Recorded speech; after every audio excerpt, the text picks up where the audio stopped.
누가복음 10장의 첫 단락을 토대로 보내심을 받은 자들이라는 제목으로 말씀을 전하고자 합니다. 여러분들 누가복음 10장 펴보시기 바랍니다.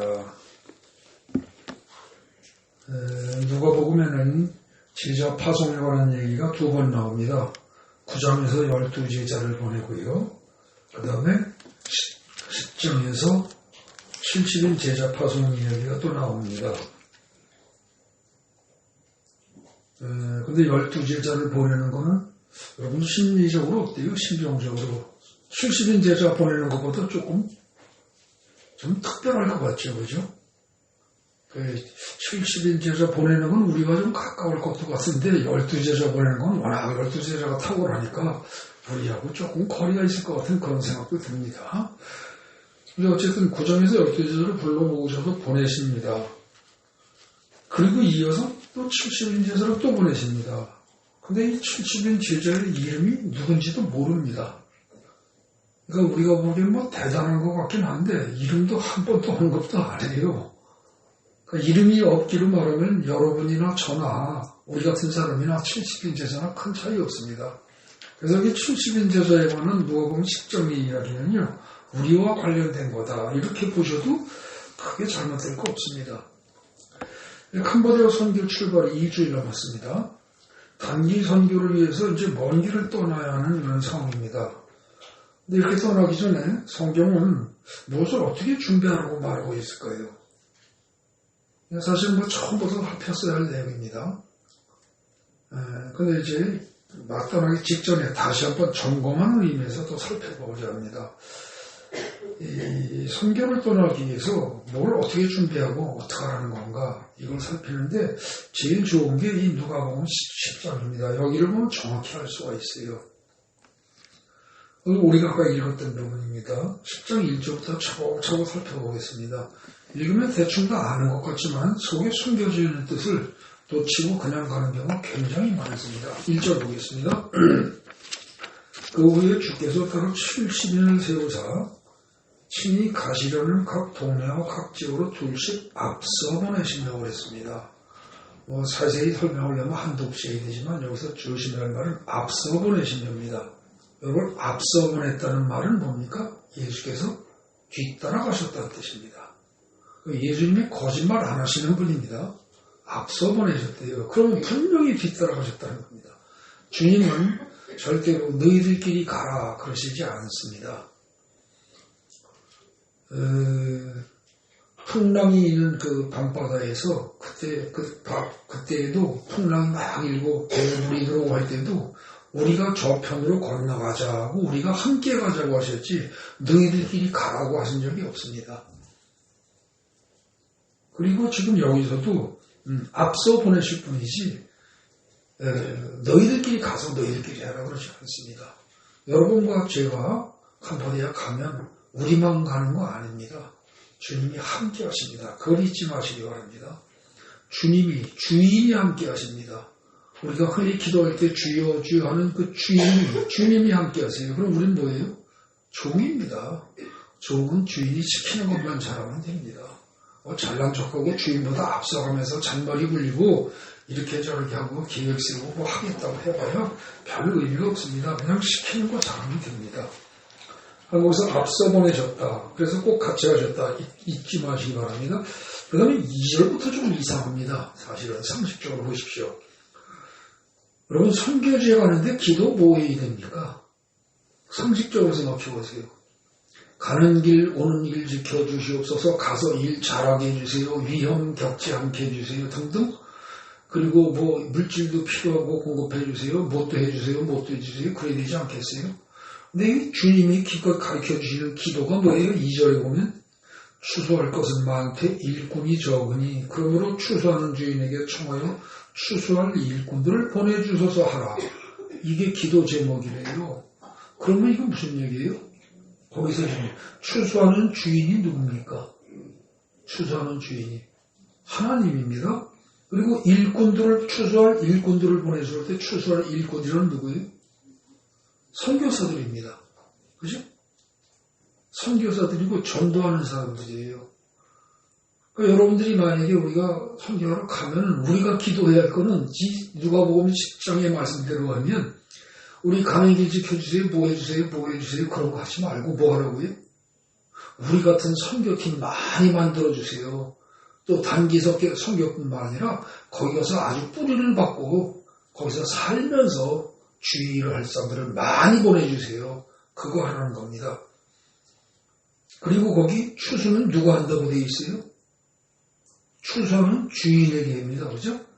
일을 하는 건 일꾼들이 하긴 해요. 근데 사실은 주인이 하는 겁니다. 추수에 주인 따로 있고 일꾼 따로 있는 거 아니에요. 같이 하는 겁니다. 네. 그런 것들을, 그러니까 지금 2절만 봐도 하나님은 우리를 그냥 보내시지 않습니다. 항상 같이 하시는 분입니다. 그런 뜻이 숨겨져 있습니다. 근데 이 2절은요, 기껏 선교지로 가라는 사람들한테 얘기를 하라는 얘기는 사실 뭐예요? 너희가 가서 할 사역에 대해서는 전혀 염려하지 말라는 소리입니다. 그죠? 그건 내가 하나님이 알아서 다 한다고 얘기합니다. 예수님이 다 알아서 하신다는 거예요. 걱정하지 말라는 겁니다. 하나님이 모든 것을 다 알아서 인도하실 것이라는 말입니다. 그렇기 때문에 여러분들 잘 들어보십시오. 우리가 갖추어야 할 것은, 선교지를 떠나기 전에 우리가 갖추어야 할 것은 뭐예요? 하나님의 보호하심과 인도하심에 대한 확실한 믿음이지, 물질을 많이 챙기고요, 기도의 양을 많이 써놓는 거 아닙니다. 여러분, 기도가 부족해도 선교 못하지 않습니다. 문제는 뭐예요? 믿음이 없는 거죠. 믿음이. 누가복음 9장에 첫 줄에 보십시오. 거기는 뭐라고 되어 있습니까? 제자를 불러 모으셔서 뭐라고 되어 있어요? 모든 귀신을 제어하고 모든 병을 고치는 능력과 권위를 주셨대요. 이 말을 안 믿는 게 문제죠. 그죠? 모든 귀신을 제어하고 병을 고치는 능력과 권위를 주셨다는데 이거를 안 믿는 게 문제지, 물질이 모자라서 선교 못하지 않습니다. 기도가 모자라서 선교 못하지 않습니다. 여러분, 누가복음 9장부터 10장을 다 읽어보십시오. 이거 나가기 전에 제자들이 금식 기도했다, 죽기 살기 기도했다, 하루에 12시간씩 기도했다, 그런 말이 있어요? 없습니다. 성경 꼼꼼히 읽어보십시오. 기도를 많이 했던 얘기는 없습니다.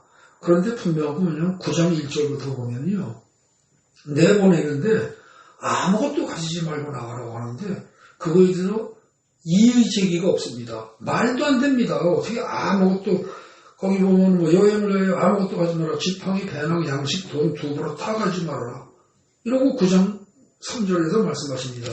10장에서도 역시 똑같이 말씀하십니다. 4절에 전대, 배낭, 신발 가지지 말아라. 물질 의지하지 말라는 겁니다. 물질 의지하지 말아라. 여러분들 어떻습니까? 우리 지금 선교 준비하는 과정에서 마음속에서, 모르겠습니다. 여러분들은 그냥 개인이 내야 할 돈 그거 내고 그냥 그렇게 하면서 다른 부담은 없이 될지 모릅니다. 근데 이제 전 인솔자로서 어떻게 보면 눈에 보이는 사람들 중에 이제 그 인솔해야 할 책임자로서 최종적인 책임자고 인솔자는 하나님이시지만, 제 입장에서는, 두 목사의 입장에서는 이게 물질이 모자라면 어떡하나 하는 그런 생각을 없지 않아 좀 했었습니다. 근데 크게 걱정은 안 했습니다. 사실 크게 걱정은 안 했어요. 그리고 그래도 하나님이 다 채우실 거라고 믿었는데 지금 돌아가는 모양새를 보면은 남지도 않고 모자라지도 않고 그냥 다 맞습니다. 빡하게. 그렇게 돌아갑니다. 그래서 거기 보면은요, 4절에 보면 전대, 배낭, 신발도 가지지 말고 가래요. 물질을 의지하지 말라는 겁니다. 거기다가 길에서 아무에게도 문안하지 말래요. 선교 떠나고 전도하러 가는데 누구한테 만나서 나 어디 가요, 어째요, 아쉬운 소리도 하지 말고요. 인사하지도 말래요. 사람 의지하지 말래요. 그게 무슨 얘기예요? 4절에 물질을 의지하지 말아라. 길에서 아무에게도 문안하지도 말아라. 이게 원래 사람에게 만나면 다정하게 인사하고 하는 게 정상 아닙니까? 근데 그것도 하지 말래요. 그럼 뭡니까? 오로지 하나님만 믿어라 이겁니다. 오로지 하나님만 믿어라. 그런데 그 가는 상황이 녹록지 않아요. 3절 보십시오. 예수님이 분명히 하십니다. 내가 너희를 보내니 어린 양을 이리 가운데 보낸 것 같다. 야, 어린 양을 이리 가운데 보내면 이거 10중 8구 잡혀 먹힐 거 아닙니까? 그죠? 위험한 거 아는데도 보내신대요. 아, 근데 또 이 말만 또 기억에 탁 넘어가지고 캄보디아 가면 위험한 거 아니에요? 그러지 마십시오. 걱정 마세요. 거기 가가지고서 밤낮없이 살고 있는 선교사들이 지금 캄보디아에 수두룩합니다. 그리고 전 세계 선교지 중에서 제일 안전한 선교지가 캄보디아입니다. 가보시면 압니다. 진짜 위험한 데 많이 있습니다. 근데 캄보디아는요, 그야말로 콧노래 부르면서 갈 수 있는 데입니다. 절대 두려워하지 마십시오. 네. 어쨌거나 거기 가는데 전대 배낭 신발도 가지지 말래요. 이거 참 우리가 보기엔 말이 안 되는 얘기입니다. 그죠? 선교사 파송하는데 전대 배낭 신발 이것도 가지지 말고 사람한테 문안도 하지 말고 의지하지도 말고 그냥 나와라. 이렇게 해서 나갈 선교사 있습니까 요즘? 아마 거의 없을 겁니다. 근데 성경은 분명히 이렇게 얘기하고 있습니다. 이걸 우리가 따르지 못한다면 둘 중에 하나입니다. 성경이 틀렸거나 아니면 우리의 믿음이 이 말씀을 받아들일 만큼 믿음이 굳건하지 못하거나. 어느 쪽일까요? 전자일까요? 후자일까요? 10중 8구 후자일 겁니다. 지금도 오늘날에도 예수 전도단이라는 단체가 있습니다. 거기서는 이런 식으로 훈련시킵니다. 어디로 갈지도 모르고 그냥 기도하면서 움직이도록 준비 없이 그렇게 훈련시킵니다. 예. 그리고 의외로 평신도들이 나가서 선교하는 사람도 굉장히 많습니다. 여러분 선교사는요 특별히 목사만 나가는 거 아니에요. 실제로 선교지에 나가보십시오. 평신도 선교사들 엄청 많습니다. 젊은 사람들만 있느냐? 아닙니다. 나이 먹은 선교사들 많습니다. 정년 퇴임하신 분들, 은퇴하신 분들, 그 중에서 자기 연금 받아서 생활할 수 있는 사람들이 있죠. 그런 부분들 나가신 분들 엄청 많습니다. 저희가 이번에 가는 데는 거기 있는 기석청산 교수님하고 그 이지영 선교사님 두 분은 그런 분들이 아니고 은퇴하고 가신 분 아닙니다. 지금 거기 가셔서 11년 전부터 사역을 하셨으니까, 그리고 나이가 지금 60 초반 중반 이렇게 되는 분이니까 50 넘어서 들어가시긴 한 거죠. 50 넘어서. 근데 이제 거기 가서 누구 만나봐라 그러고 소개받은 그런 선교사님이 있습니다. 장로님 부부인데 여기서 은퇴하고 들어간 겁니다. 여러분 은퇴하고 들어가서 선교사역 하는 사람들도 많습니다. 예. 거기 가서 그냥 죽을 때까지 일할 거라 생각하는 거죠. 의외로 많아요, 여러분들. 근데 혹시라도 그 3절 보고 너 일본인이 어린 양을 이리 가운데 보내고 왔다. 이것 때문에 겁먹지 마시기 바랍니다.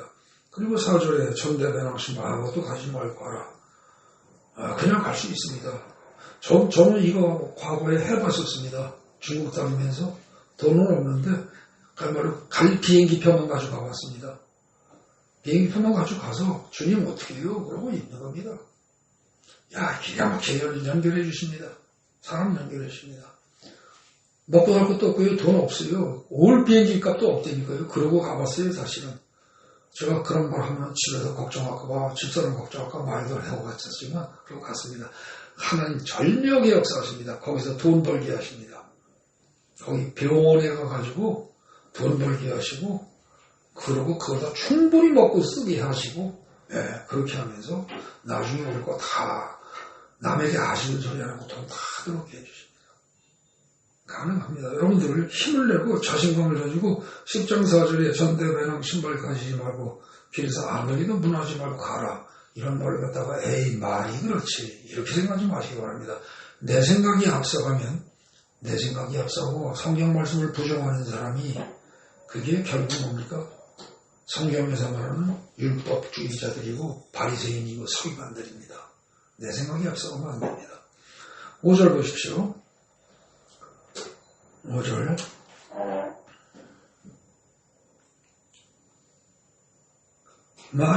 어느 집에 들어가든지 먼저 말하되 집이 평안, 이 집이 평안할지어다.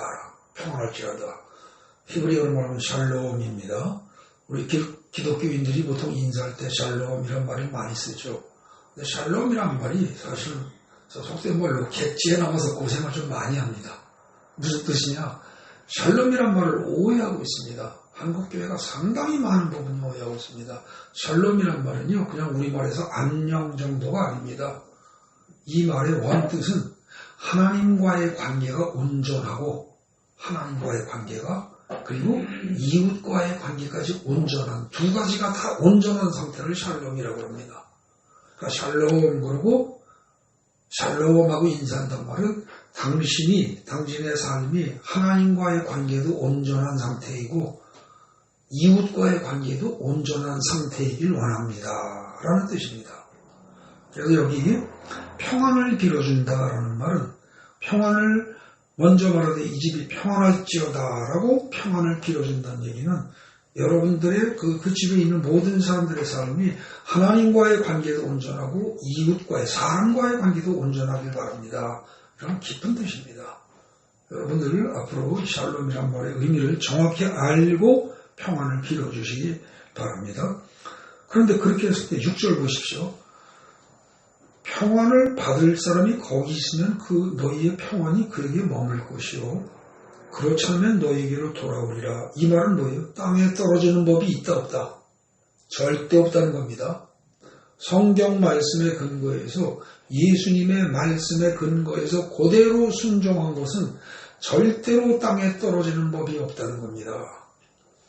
그럼 어떻게 되느냐? 받을 만한 사람은 받을 것이고 받을 만한 사람이 그 집에 없다. 그럼 어떻게 된다? 너에게 돌아온다는 겁니다. 네. 내가 남는 장사라는 겁니다. 여러분들 남에게 진심으로 평안을 빌어주시기 바랍니다. 그 사람이 받을 만하면 받을 것이고 아니면 절대 땅에 떨어지는 법은 없대요. 나에게 돌아온대요. 네.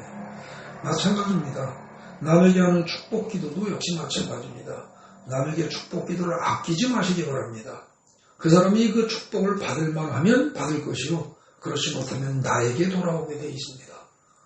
여러분 축복 기도와 평안을 비는 일에 인색하지 않은 저와 여러분이 되기 바랍니다. 그 다음 7절 말씀입니다. 7절 8절 같이 보겠습니다. 어느 집에 유할 경우에 그 집에서 머무르면서 주는 것을 먹고 마셔라. 일꾼이 그 삭슬 받는 것이 마땅하니라. 어느 집에 들어가서 복음을 전하면서 사역을 하는데 그 집에서 먹을 걸 주고들랑 그거 얻어먹는다고 눈치 보면서 그럴 필요 전혀 없다는 겁니다. 당당하게 먹으라는 겁니다. 당당하게. 일꾼이 그 삭슬을 받는 건 당연하다는 겁니다. 근데 일꾼이 지금 누가 보낸 일꾼이에요? 하나님이 보낸 일꾼입니다. 그 삭은 누구에게서 나오는 거예요? 주인이 주는 겁니다. 그러니까 겉보기에는 그 집주인이 먹을 걸 주는 거지만 그건 사실은 하나님이 공급하시는 거라는 거예요. 그러니 그 집주인 눈치 볼 거 없다는 겁니다. 맛있게 먹고 신나게 먹으라는 거예요. 그리고 열심히 일하라는 겁니다. 그 대신 조심할 건 뭐냐면 이 집에서 저 집으로 옮기지 말래요. 여러분 지금 예수님의 제자들처럼 귀신을 쫓아내고 모든 병과 약한 것을 고치는 권능을 막 발휘하면서 환자를 치료해 오세요. 어디 한 동네에 가서 이걸 실천을 하면은요, 즉시 그 마을에 촌장이 불러댑니다. 저는 이거 중국 가서 시골에 가서 선교하면서 경험해 봤습니다. 앉아서 일어나지 못하던 2년 동안을 앉아서 일어나지 못하던 다리를 못 피던 할머니 하나를 치료를 해가지고서 일어나서 걷게 했더니 그날 밤에 영하 20도가 되는 추운 밤이었는데요. 저 중국 북방에 가가지고 추운 지방이었는데 밤에 20도가 되는데 한밤중에 사람들이 몰려와요. 그러더니 즉시 촌장이 우리 집에 와서 자래요. 안 갔습니다. 왜요? 뭐라고 되어 있어요? 이 집에서 저 집으로 옮기지 말래요. 들어가면 들어간 집도 하나님이 들어가게 해주신 겁니다. 거기서 음식이 좋든 나쁘든 맛이 있든 없든 거기서 세상 말로 죽치고 그냥 있으라는 겁니다. 좋은 음식, 맛있는 음식 해준다고 대접 좋다고 해서 딴 데 옮기고 그 집 터지지 말라는 겁니다. 먹는 것에 7절은 그겁니다. 결국 먹고 마시는 것에 궁색하게 눈치 볼 필요도 없고 그렇다고 해서 먹고 마시는 게 너희의 권리라고 해서 좋은 거 찾아 먹고 그 짓은 하지 말아라. 하나님이 주시는 대로 그대로 그걸로 감사하고 살아라 그겁니다. 8절 보십시오. 어느 동네에 들어가든지 너희를 영접하거든 너희 옆에 차리는 것을 먹고 7절 8절 같은 얘기죠. 그러면서 먹을 걸 먹어라. 그 대신 9절에 거기 있는 병자들을 고치고 또 말하기를 하나님의 나라가 너에게 가까이 왔다 하라. 병자들 고치라고 되어 있습니다. 여러분, 오늘날 한국교회뿐만 아니라 전 세계 교회가 놓치고 있는 것 중에 하나가 지금 이 부분입니다. 모든 병자를 교회에서 고칠 생각을 안 하고 병원으로 다 보냅니다. 그리고 그걸 당연한 줄로 압니다. 그게 당연하다는 건 세상 논리입니다. 세상에는 병을 고치기 위해서 직업적으로 존재하는 의사가 있다는 걸 누구나가 인정하니까요. 그런데 성경은 지금 거기 있는 병자들을 의원에게 보내오라고 말하고 있지 않습니다. 예수 믿는 사람이 예수님의 권능으로 예수님의 이름으로 고치라는 겁니다. 이거 해야 됩니다. 여러분도 저도 이것에 대해서 자신이 없습니다. 그런데 해야 합니다. 여러분도 못하고 저도 못하고 세상이 못한다고 해서 성경이 틀린 거 아닙니다. 성경이 맞습니다. 세상 모든 사람들이 따라가지 못할 뿐입니다. 해야 합니다. 그리고 저는 이 점을 놓고 계속 기도해 봤습니다. 우리가 같이 기도했습니다. 아마 이번에 나가면 여기 한국에서보다 훨씬 좋은 그런 그 결과들이 나올 거라고 봅니다. 한국에서 치료하면요, 제가 이제까지 귀머거리를 별로 치료를 많이 못 해봤습니다. 귀머거리 치료 좀처럼 안 됩니다. 근데 선교지에 나가면 무섭게 됩니다. 엄청나게 됩니다. 지금 오늘 저 뒤에 최두순 목사님 오셨는데 그 전에 한양교회 담임 목사님이십니다. 제가 거기 부교육자로 있을 때 그때 같이 미얀마에 가가지고 그때 귀머거리 치료하는데요. 그날 최소한 그날 15명 한 20명은 했을 겁니다. 70년 된 귀머거리가 들립니다. 30분 이내에. 그런 일들이 벌어집니다. 우리가 이번에 갈 때도 그런 일이 벌어지기를 간절히 기도해 봅니다. 그리고 그때 그거 할 때 제가 한 거 아니었습니다. 저한테 침수를 배운 한 분이 그렇게 하셨습니다. 한 분이. 그때 당시에 그 서울대 교수였던 분인데 그분이 같이 가가지고서 침 배워서 못하는 거예요. 근데 해라. 할 수 있다. 당신이 하냐 내가 하냐 하나님이 하시지. 그러고 그냥 등 떠밀었습니다. 근데 부들부들 떨면서 고민고민하고 그렇게 하면서 한 사람 침 꽂고 치료하는데 한 1시간 이상을 헤맸어요. 한 사람 하는데 나는 그냥 5분이면 하는 걸. 근데 그렇게 하고 나서 조금 있더니 들리는 겁니다. 하나 성공하고 나니까 그 다음부터는 금방 하더라고요. 30분도 안 걸려서 2명 하고 나니까 그 다음부터 어떻게 되느냐. 저하고 비슷한 속도로 해야 됩니다. 하나님이 다 하십니다. 여러분 하나님이 하십니다.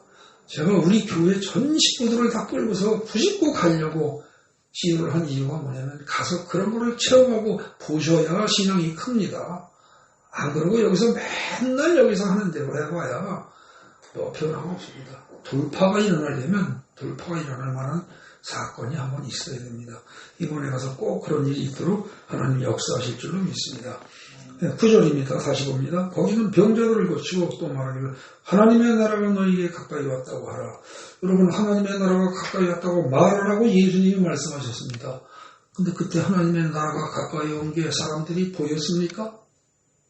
보였어요? 그때 이렇게 제자들이 나가서 선포할 때 지금 10장에 나가서 하나님의 나라가 가까이 왔다고 선포했을 거란 말입니다. 근데 하나님의 나라가 실제로 가까이 왔다고 느낀 사람이 있었을 거예요? 없었을 겁니다. 눈에 본 사람이 있었을 거예요? 없었을 겁니다. 아마 느낀 사람이 깨달은 사람은 좀 있을지 모릅니다. 여러분 거기서 하나님의 나라라는 말을 오해하시면 안 됩니다. 9절에 나오는 하나님의 나라라는 말은 원래 하나님의 왕국이라고 번역해야 하는 단어입니다. 이게 원래가요. 근데 이상하게 왕국이라고 번역을 해야 할 것을 왕이라는 개념을 뺀 채 나라라고 우리 한글 성경에서 번역을 했습니다. 그리고 이걸 특히 마태복음에서는 천국이라는 단어로 번역을 했습니다. 한자로. 그러다 보니까 천국 그러면 우리는 항상 생각하는 게 뭐예요? 죽은 다음에 가는 나라. 이렇게 생각한다는 거죠. 그래서 천국에 대한 하나님의 왕국에 대한 상당한 오해가 기독교인들 사이에 깔려 있습니다. 그런데 여러분들 이 9장에 하나님의 나라가 너희에게 가까이 왔다고 할 때 하나님의 나라는 원래 하나님의 왕국이란 뜻이고 하나님의 통치란 뜻이고 이 하나님의 왕국, 하나님의 통치에 대해서 가장 설명을 잘한 게 뭐냐면은 마태복음 13장입니다. 네, 마태복음 13장을 읽어보시면 분명히 거기에 뭐라고 되어 있냐? 천국이 다름 아니라 예수가 곧 천국이다라는 걸 명확히 얘기하고 있습니다. 예수가 곧 천국입니다. 그러니까 여러분 그걸 토대로 해서 구절을 읽어보시면 거기 있는 병자들을 고치고 또 말하기를 하나님의 나라가 너희에게 가까이 왔다. 이 말은 뭐예요? 예수가 메시아 예수가 구세주 예수가 예수 그리스도가 너희에게 가까이 왔다. 이 말입니다. 그러니까 예수를 받아들여야 합니다. 이 하나님의 나라가 너희에게 가까이 왔다는 말을 어렵게 추상적으로 생각하지 마시고 예수가 너희에게 가까이 왔다라고 이해를 하셔야 됩니다. 최소한 이거 정도는 명확하게 이해를 하시고 여러분들이 선교지에 가서 예수를 전해야지 이것도 모른 채 그냥 예수 그러면 그 사람들 그럴 겁니다. 예수가 밥 먹여주냐 이럴 겁니다. 그죠? 여러분 예수는 밥 먹여주는 수준을 넘어납니다. 네. 근데 우리가 그걸 모를 뿐입니다. 일단 거기 9절에서 하나님의 나라라는 말을 예수로 바꿔서 명확하게 이해해 두시기 바랍니다. 그 다음에 10절 보십시오. 10절 어느 동네에 들어가지 너희를 영접하지 않거든 그 거리로 나와라. 그 거리로 나와라. 어느 동네에 들어가지 너를 영접하지 않고 그 거리로 나와라. 여러분 전도하고 선교하는데 구걸할 필요 없다는 겁니다. 아쉬운 소리 할 거 없다는 거예요. 낚시 미끼밥 던지듯이 이것저것 주워가면서 할 생각하지 말라는 겁니다. 당당하게 하라는 거예요. 여러분 물에 빠져 죽게 생긴 사람한테 구원의 줄 던져주면서 제발 좀 잡아주세요. 이것 좀 잡아주세요. 그리고 미끼 던지면서 그거 던집니까? 아니죠. 쥐가 움켜쥐는 놈은 살 것이고 그래도 움켜쥐지 않는 사람은 어쩔 수 없다는 겁니다. 예. 거기요. 냉정한 것 같지만 거기 10절에 분명히 있어요. 너희 영접하지 않고 대적하고 너희를 핍박하고 하거든요. 그냥 나오래요. 나와서 어떻게 해요? 말로 하래요. 말로. 너희 동네에서 우리 발에 묻은 먼지도 너희에게 떨어버리노라. 말로 하래요. 잘 보십시오. 거기. 그렇게 행동을 하고 그랬어요? 아니요. 말하되 그랬어요. 그죠? 그러니까 괜히 우리 보통 옛날에 그랬죠. 누구 안 좋은 사람 집에 들어오거나 그러면 재수 없어. 그러면서 택배 뱉고서 소금 뿌리고 막 그러잖아요. 행동으로 하지 말고 말로 하래요. 말로만 해도 다 된다는 겁니다. 말로 그냥 뭐라고요? 우리 밭에 묻은 먼지도 너에게 떨어버린다. 너희와 나는 전혀 상관없다. 말로 선포하려는 겁니다. 그렇지만 하나님의 나라가 예수가 가까이 온 줄은 알아. 그 말은 반드시 하래요. 받아들이고 안 받아들이고는 어쩔 수 없어요. 그들의 선택입니다. 그들의 몫입니다. 그런데 알려는 줘야 된다는 겁니다. 전도한 겁니다, 이게. 근데 전도에서 믿음을 받아들이고 세례를 받고 이를테면은 그리고 그리스도인이 됐다. 그거는 열매를 맺은 것뿐이고 전도는 한 겁니다. 여러분 성경이 말하는 거는 열매까지 맺으라고 강조하지 않습니다. 전하라는 겁니다. 일단. 그러니까 여러분 가서 기회가 닿는 대로 입을 열어서 하나님의 나라가 천국이 가까이 왔습니다. 예수님이 가까이 왔습니다. 그분이 당신을 구원하실 메시아입니다. 그분을 받아들이십시오. 전하셔야 됩니다. 그 다음에 거기 10절, 11절에 보면은요, 결국 이거 뭡니까? 너희를 거부하거들랑, 저 앞에 5절, 6절을 보면, 너희가 축복하면 축복이 임할 것이다. 간단히 요약하면 5, 6절은 그겁니다. 근데 10절, 11절은 뭐예요? 너희가 저주하면 저주가 그대로 임할 것이다. 그 얘기입니다. 축복과 저주가 너희가 말하는 대로 될 것이다. 이겁니다. 이 말은 여러분들 입 조심하라는 뜻이기도 합니다. 말 조심해야 합니다. 그리고 너희 말한 대로 이루어질 것이기 때문에 말 조심해야 하고 그 다음에 어떻다? 너희 말에 엄청난 권능이 있는 줄을 깨달아라 이겁니다. 그래서 12절 보십시오. 내가 너희에게 말한다. 나 예수가 너희 70인 제자들에게 말한다. 그날의 소동이 그 동네보다 견디기 쉬우리라. 이게 무슨 얘기예요? 마지막 심판 때에. 그러니까 예수의 70인 제자들이 나와서 내 발에 먼지도 떨어버린다. 그러나 나는 너에게 분명히 말했다. 하나님의 나라가 예수가 가까이 왔다. 난 분명히 전했다. 근데 네가 거부한다고 할 수 없다. 그 말한 그것이 그 시간에 말해진 걸로 끝나는 게 아니라 이게요 계속 효력을 발휘하다가 언제까지? 마지막 심판 때까지 그것이 효력을 발휘한대요. 하나님의 말씀에 근거해서 예수님의 말씀에 근거해서 선포한 내용은 땅에 떨어지는 법이 없다는 뜻입니다. 굉장히 중요한 말입니다. 그 다음에 13절 보십시오.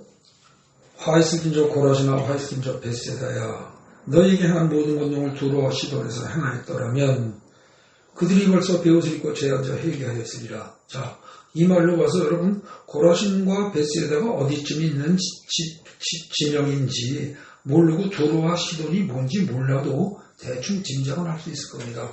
고라신과 벳세다에서는 예수님이 많은 권능을 행하셨다는 겁니까? 안 행하셨다는 겁니까? 행했다는 겁니다. 그죠? 행한 거예요. 그런데 그에 비해서 두로와 시돈에서는 행하지 않았다는 겁니다. 근데 두로와 시돈은 이거는 그야말로 바닷가 지역으로 이스라엘 땅에서 떨어져 있는 이방인 지역입니다. 직선적인 거리는 얼마 안 떨어져 있지만 이건 이방인 지역입니다. 근데 그에 비해서 고라신, 벳세다 이 부분은 갈릴리 북쪽 지역으로 여기는 유대인들이 살던 동네입니다. 그럼 결국엔 뭐예요?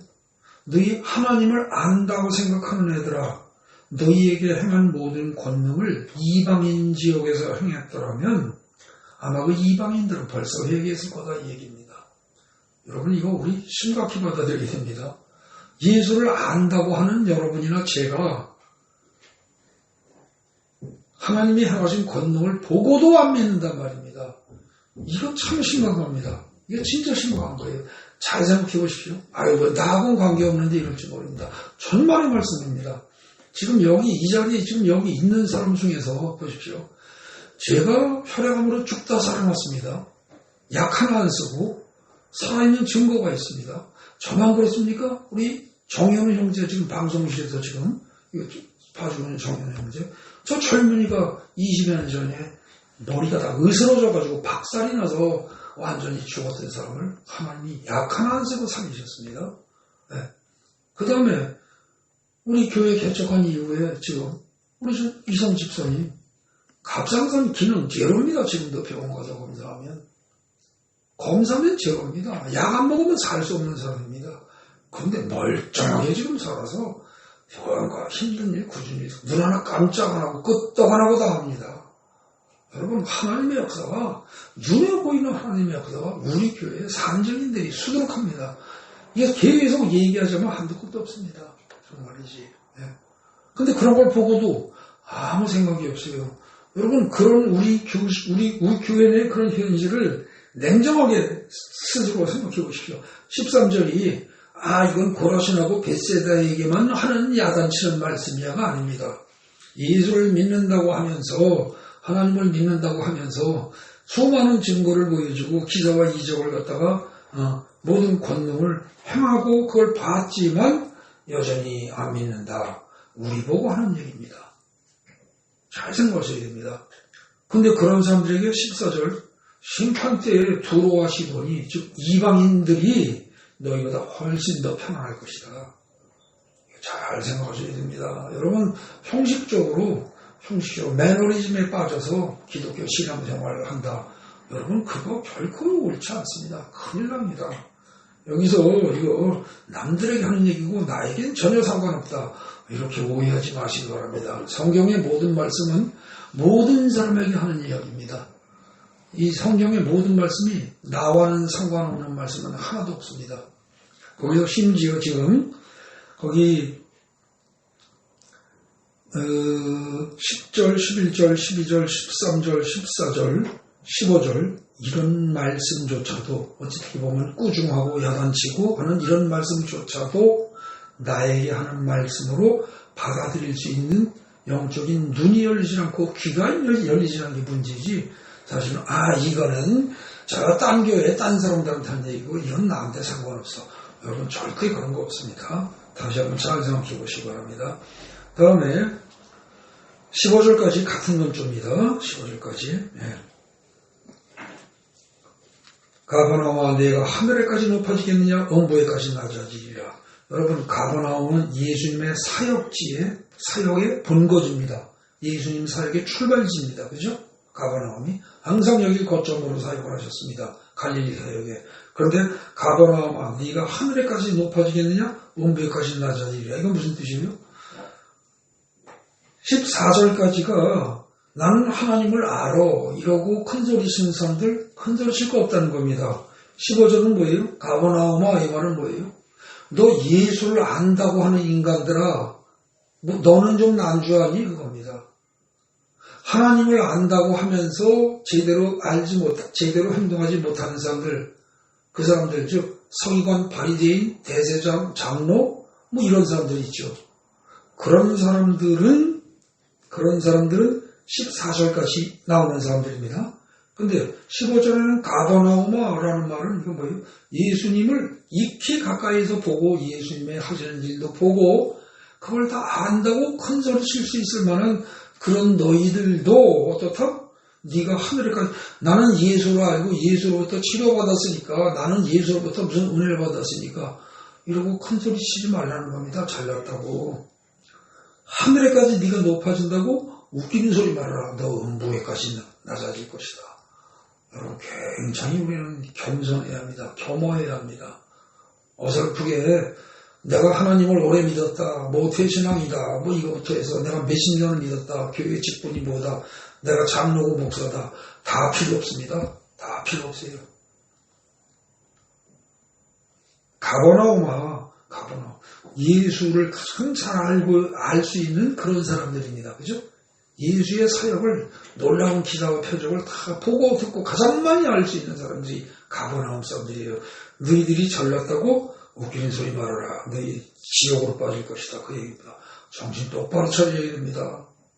여기 이 70인을 세워서 보내시는 내용이 호락호락 대충 읽고 넘어갈 내용이 아닙니다. 정신 똑바로 차리라는 겁니다.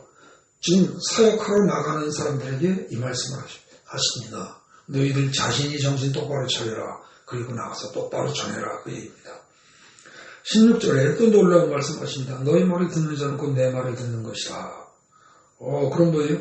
너희 말이 곧 내 말이다. 나 예수의 말은 원래 예수님의 특징은 뭡니까? 자기 뜻을 버리고 모두 다 하나님의 뜻대로 사신 분입니다. 예수님은 자기 뜻 버리고 하나님의 뜻대로 말씀하시는 분입니다. 그런데 너희가 하는 말이 곧 내 말이래요. 그러면 이건 예수님과 우리를 동일시하는 겁니다. 같다고 봐주시는 거예요. 더군다나 너희를 저버리는 자는 곧 나를 저버리는 것이다. 너희는 내가 보낸 자다입니다. 너희들은 나는 누구다? 보내심을 받은 자라는 겁니다. 여러분 캄보디아에 가는 거 있죠? 이거 목사 둘이서 기획한다고 가져요? 안 가집니다. 절대 안 가집니다. 돈이 있다고 가져요? 절대 안 가집니다. 일이 꼬이고 별일 다 벌어집니다. 근데 아무것도 없이 순하게 쭉쭉 진행되고 하는 거 보면 하나님이 명백히 인도하시는 겁니다. 네. 세상에 40명이 채 안 되는 교회에서 25명, 30명이 우리 자체 내 인원이 25명이요. 외부에서 조금 도와주는 사람 해서 31명이 간다는 거는 있을 수 없는 일입니다. 근데 이게 어렵지 않게 쭉 됐습니다. 우리 이거 준비하는 동안에 뭐 죽으라고 땀 흘리고 고생하고 그런 거 있습니까? 별로 안 했습니다. 왜요? 하나님이 주인인데 종놈들이 뭐 그렇게 난리를 치고 있어. 대단히 믿고 가는 겁니다. 대단히 믿고. 예. 근데 하나님이 보내신 거거든요. 제가 지금 말씀드리는 겁니다. 우리 캄보디아 가는 거 우리가 노력해서 가는 거 아니에요. 하나님이 보내시는 겁니다. 예.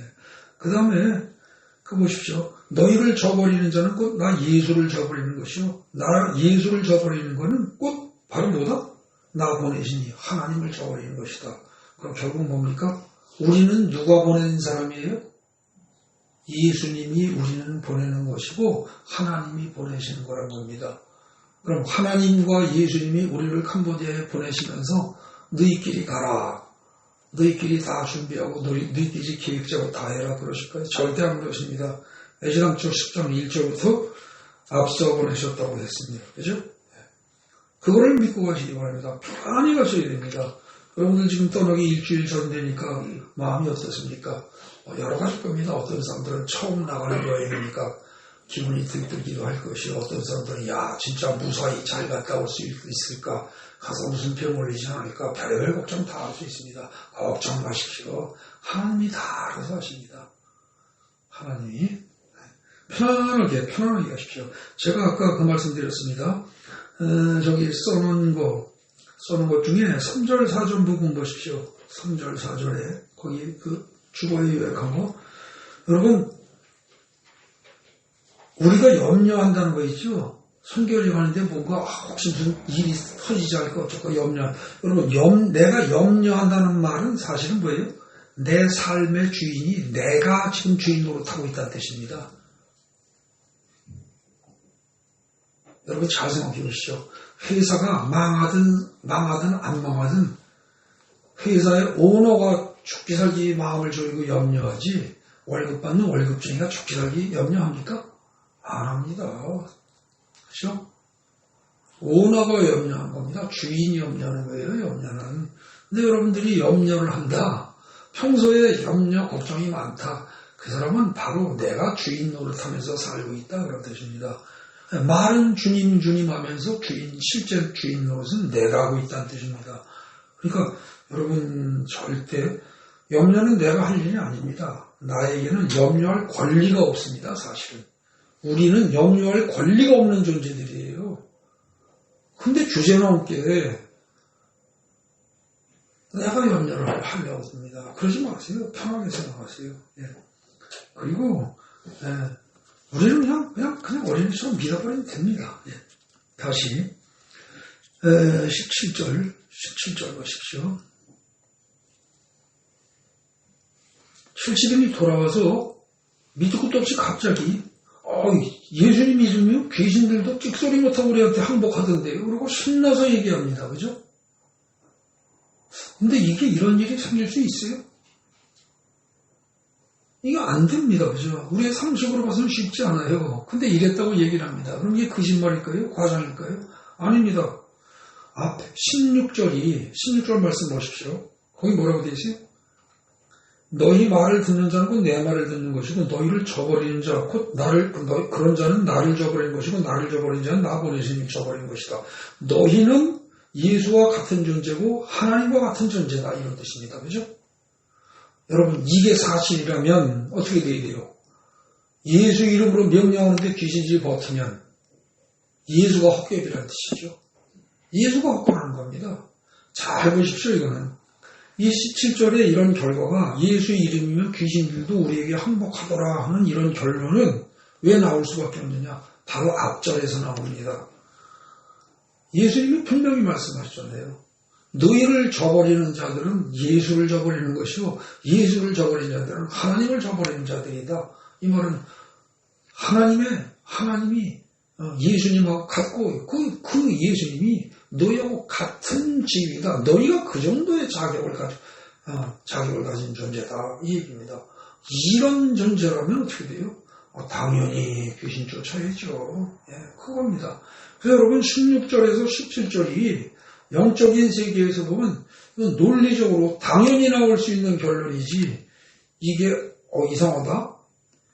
누가복음 9장에서는 1절에서 귀신을 쫓는 권세를 주셨지만 여기서는 줬다는 말도 없는데, 이렇게 생각하시면 안 됩니다. 자체 내에 다 들어있습니다. 그랬더니 예수님이 또 뭐라고 그래요? 귀신들도 항복하던데요. 그러고 이제 제자들이 신나서 얘기를 합니다. 그러니까는 예수님이 18절에 그래, 내가 사탄이 하늘로부터 번개같이 떨어지면서 내가 보았노라. 이게 바로 뭡니까? 1절에서 둘씩 앞서 보내셨는데 그 이후에 따라가셨다는 증거입니다. 그죠? 육신으로 가지는 않으셨을 겁니다. 근데 영의 상태에서 다 따라다니면서 본 겁니다. 다 아시는 거예요. 근데 여기서 또 우리가 조심해야 할 건, 놓치지 말을 건 뭐냐면, 거기서 무엇이 하늘로부터 번개같이 떨어진 걸 봤다고요? 사탄입니다. 사탄. 이 말은 무슨 뜻이냐면, 그냥 일개 쪼무레기 귀신이 아니라는 겁니다. 여러분들 믿음을 가지고 기도를 하고 예수 이름으로 명령했을 때 떨어지는 게 쪼무레기 귀신들은 당연히 떨어져 나가고 심지어 귀신들의 왕인 사탄이 하늘에서 그냥 추락할 정도로 강력한 힘을 가지고 있다는 겁니다. 누구의 기도가? 여기 이름도 한 명도 언급되지 않은 70인 제자들의 기도가 아시겠습니까? 그들의 선포가. 그러니까 여러분들이 나가서 캄보디아 와서 자신있게 선포하십시오. 아직 믿자마야 손해볼 게 뭐가 있습니까? 자신있게 선포하십시오.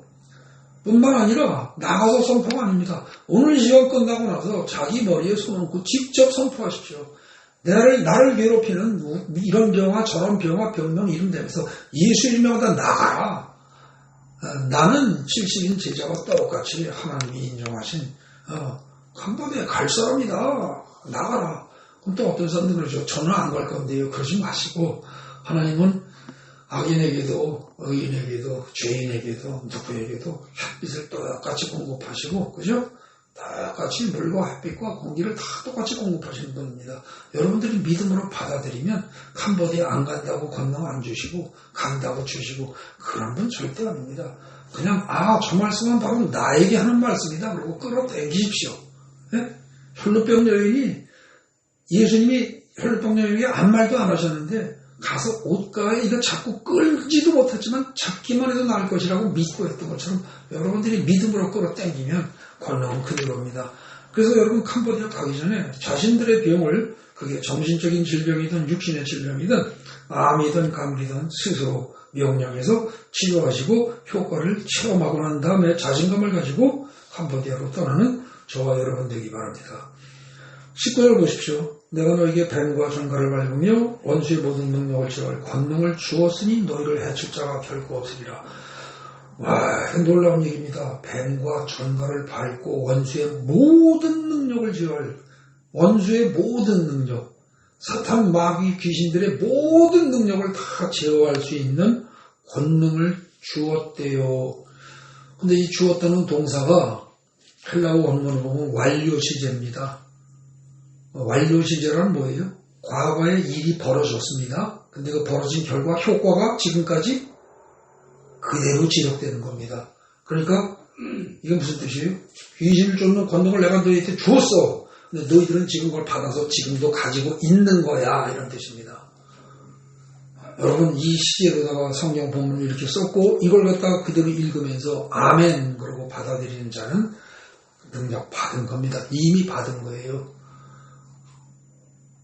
이 누가복음 10장을 읽고도 70인 제자들은 능력을 받았으니까 나간 거 아니겠어요? 이럽니다. 여러분들이 이 70인 중에 속했으면 능력을 받은 걸 알았겠습니까? 몰랐겠습니까? 알았어요? 몰랐어요? 몰랐을 겁니다. 그 대신 이 70인 제자들의 특징은 뭐예요? 장점은? 믿은 겁니다. 그대로 믿은 거예요. 빈손으로 나가라 그러면 나가는 거예요. 에이 말도 안 돼요. 어떻게 빈손으로 나가요. 요즘식으로 하면 교통카드라도 하나 가져 나가야죠. 이딴 소리 안 하는 겁니다. 그냥 빈손으로 가려면 가는 거예요. 그 다음에 가서 축복하려면 축복하고 저주하려면 저주하고 그냥 하는 대로 한 겁니다. 단순하게 아주 단순하게 그야말로 단순무지하게 그냥 그대로 순종한 겁니다. 그거면 되는 거예요. 네. 이게 말이 돼? 합리적으로, 논리적으로, 이론적으로, 경험적으로, 과학적으로, 그딴 소리 하지 말라는 겁니다. 여러분, 합리적으로, 이론적으로, 논리적으로, 과학적으로, 경험적으로, 이런 말은요, 세상의 모든 일에 다 적용시켜도 좋습니다. 모든 일에. 그 대신 성경 말씀에 관해서만큼은 그것이 절대 허용되지 않습니다. 그건 분명히 구별해서 알아두셔야 됩니다. 그 다음에, 다 주셨대요. 다 주셨대요. 그러니까 이미 뭡니까? 다 주셨는데 언제 주셨겠어요? 10장 1절에 앞서 보내시면 주신 겁니다. 근데 주셨다고 말씀을 안 하셨을 뿐입니다. 근데 제자들은 태연히 믿고 어떻게 보면 전화처럼 믿고 그냥 가서 다 했던 겁니다. 근데 여러분 우리에게 필요한 것은 뭐다? 믿음이라니까요. 그럼 기도는 뭐냐? 여러분 기도는요 내 생각을 버리고 주님의 말씀을, 성경 말씀을 믿기 위해서 기도가 필요한 것이지 기도 자체가 의미가 있는 게 아닙니다. 문제는 믿음입니다. 믿음. 네. 다음에 18절에 하늘로부터 번개같이 땅에 떨어지는 거 그거 당연한 거예요. 그죠? 귀신들이 항복하고 17절 18절 이거는 왜요? 16절에 이미 너희들은 하나님의 대사다. 하나님이 보내신 자들이다. 나 예수가 보낸 자들이요. 동시에 하나님이 보내신 자들이다. 그러니까 뭐 사탄이 폭풍 나고 꼬꾸라지고 뱀 장관을 밟고 뭐 언제 모든 욕을 지어하고 하는 게 당연한 거죠. 그러면서 20절에 갑자기 또 이야기가 달라집니다. 그러나 귀신된 너에게 항복한 것으로 기뻐하지 말고 너희 이름이 하늘에 기록된 것으로 기뻐하라고 합니다. 이건 또 갑자기 무슨 얘기예요? 아니죠? 전도 나가고 선교 나간 애들한테 귀신들이 항복한 걸 기뻐하지 말고 이름이 하늘에 기록된 것으로 기뻐하래요. 여러분 이거는 참 갑자기 딴 얘기하는 것 같아요. 그죠? 이게 무슨 뜻일까요? 여러분 대부분 사람들은 뭘로 기뻐합니까? 대부분 기독교인들이 교회 다니면서 기쁠 때가 언제입니까? 남편 사업 잘 되게 해주세요. 돈 많이 벌게 해주세요. 자식 공부 잘해서 좋은 대학 가게 해주세요. 뭐 병 싹 낫게 해주세요. 등등 이런 걸 다 요구했더니 이게 쫙 이루어졌을 때 거짓말처럼 그냥 다 이루어졌어요. 그때 기쁘죠. 근데 여기서 그런 거 가지고 기뻐하라고 20절에 돼 있어요? 아니에요. 그런 얘기 하나도 없어요. 그죠? 근데 여기서는 또 뭐까지 부정해요? 야, 귀신들이 너에게 항복하는 거 기뻐하지 말래요. 야, 그거는 아무것도 아니야. 그 얘기입니다. 그죠? 근데 사실 여러분들, 평신도들은요, 아까 말한 대로 돈 많이 벌고, 부자 되고, 건강하고, 자식 잘 되고, 집안이 몽땅 자기 원하는 대로 다 되고, 이러면 기뻐합니다. 평신도들은. 목사들이 제일 기뻐하는 것 중에 하나는 뭐예요? 그냥 기도했더니 그냥 그 자리에서 귀신이 팍팍 나가 떨어지고, 질병이 싹싹 낫고 이런 것이 얼마나 기뻐하겠나. 그죠? 목사들은. 아마 그럴 겁니다. 근데 예수님은 뭐라 그래요? 돈 버는 건 지금 얘기도 안 합니다. 근데 이거 원대로 돈 많이 벌고 자식 잘 되고 남편 잘 되고 그런 거는 솔직히 얘기도 안 하고 그런 거는 지금 뭐라고 그랬어요? 4절에 10장 4절에 전대매랑 신발 이런 거 그런 건 아주 우습게 보는 거죠. 우습게 보는 거예요. 그거는 얘기도 안 하고 오히려 얘기하는 게 뭐냐면 귀신 쫓는 거 그것도 별볼 일 없다. 그것도 별거 아니다. 그거보다 1000배, 만배, 아니 1000만배 더 중요한 게 뭐다? 너 이름이 하늘에 기록된 것이다. 너 이름이 하늘에 기록된 것이다. 영생을 얻었다는 뜻입니다. 근데 여러분 이거 예수의 제자들이 요청했습니까? 요청한 적이 있어요? 없어요. 근데 기록됐대요. 근데 이건 믿어야 돼요? 안 믿어야 돼요? 이거는요 믿어야 됩니다. 예수의 말씀이니까. 그런데 여러분 예수의 말씀 아니라고 해도요 이거는요 그 앞에 16절을 보면 어떻게 돼 있어요? 16절을 보면 거기서 뭐라고 그랬어요? 너희가 결국은 뭐예요? 너희를 저버린 자는 나를 저버린 것이요 나를 저버린 자는 나 버리신 즉 하나님을 저버리는 거다고 했으면 뭐예요? 너희는 예수가 보낸 대사요 하나님이 보낸 대사예요. 그죠? 너희와 예수와 하나님은 하나다예요. 너희의 권세가 예수님의 권세고 하나님의 권세다. 너희가 가진 권세가 호락호락한 거 아니다 이겁니다. 여러분 이렇게 모든 권세를 다 주고 일을 시키고 이 세상에서 하나님의 나라가 확장되는데 기여할 수 있는 기회를 주고 일을 시키고 난 다음에 나중에 하나님 나라에서 내치겠어요? 이거 이미 16절 말씀하실 때 여러분 이 10장에서 16절은 굉장히 중요한 내용입니다. 이 말씀 하실 때 이미 한 거예요. 너희들은 영생을 얻은 것이다 이런 뜻입니다. 이게 말이 아다르고 어다릅니다. 그죠? 그리고 말 속에 칼이 있을 수도 있고 말 속에 묘한 뉘앙스라는 게 항상 들어있는 겁니다. 근데 잘 볼 줄 알고 깨달을 줄 아는 사람이라면 10장 16절에 이미 이 정도 되면 너희들은 하나님과 동등한 지위와 동등한 권세를 가진 자들이다. 그렇다면 이런 사람들이 하늘나라에 이름이 기록된 것은 당연한 거죠. 그러니까 20절에 너희 이름이 하늘에 기록된 거 기뻐하라. 근데 이 제자들은 멍청해서 알아요 몰라요? 꿈도 못 꾸는 거죠. 그렇기 때문에 알려주신 것 뿐이지 이건 이미 다 끝났다는 겁니다. 언제 이렇게 돼 있을 거예요? 둘 10장 1절에 둘씩 앞서서 보내주면서 아무것도 배낭 신발도 가지지 말고 길에서 아무것도 문하지 말고 그냥 나가라 라고 했을 때 예 알겠습니다 하고 그냥 나오는 순간 그죠?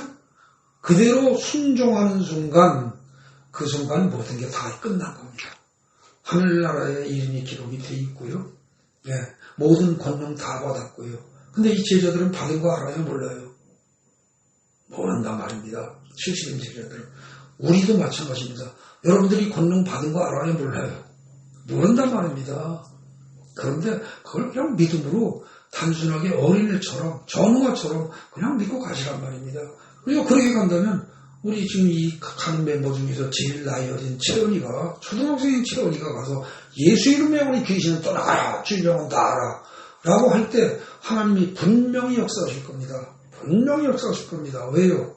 예수의 이름으로 성경이 근거해서 명령을 할 때 하나님이 절대로 가만히 안 계십니다. 분명히 역사하신다고 약속하셨습니다. 그리고 실제로 보여주셨습니다. 그게 어디 나옵니까? 마가복음 16장 보십시오. 맨 끝절 보십시오. 마가복음 16장 맨 끝절. 제자들이 나가서 두루 전파할세. 뭘 전파했어요? 하나님의 나라를, 예수 그리스도를 전파할 때 주께서 함께 역사하사 그 따르는 표적으로 말씀을 확실히 증언하시니라. 우리는 그저 입을 벌려서 믿음으로 선포하고 전파하면 되는 겁니다. 그러면 나머지 뒷감당은 주님이 다 알아서 하십니다. 그걸 태연히 믿고 가십시오. 나는 교회 다닌 지 몇 해 되지 않아서 안 될 것 같은데 직분이 그래도 장로쯤은 돼야 되지 않겠어? 그런 소리 하지 마십시오. 절대 그런 소리 하지 마십시오. 그냥 어린애처럼 믿고 해보시기 바랍니다. 예. 제가 아까 말씀드린 그 귀머거리를 갖다가 크게 수익야말로 10명, 20명 가까이 치료했던 그 유교수라는 그분이 당신이 침을 배워서 별로 해본 적이 없어요.